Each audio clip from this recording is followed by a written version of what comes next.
How to fix keeps crashing in Poco X8 Pro. First of all, restart device.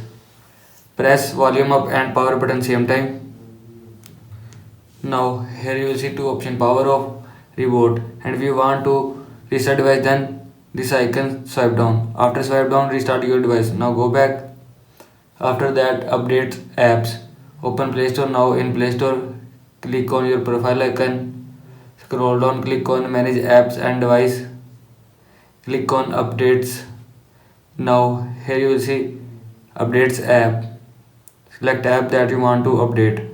After selecting app, click on update. After click on update, selected app will be updated from your phone. And if you want to update all app, then click on update all. After click on update all app will be updated from your phone. Now go back. After that, factory reset. Open setting.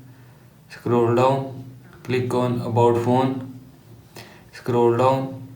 Click on factory reset.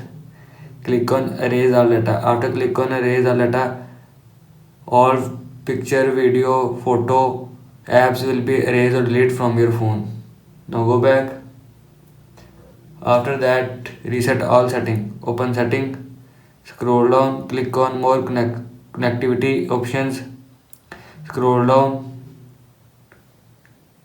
Click on reset Wi-Fi, mobile network and Bluetooth, and click on reset setting. After click on reset setting, this will reset all network setting included Wi-Fi, mobile data, Bluetooth will be deleted from your phone. This is how you can fix keeps crashing in Poco X8 Pro. I hope so you like this video and thanks for watching this video.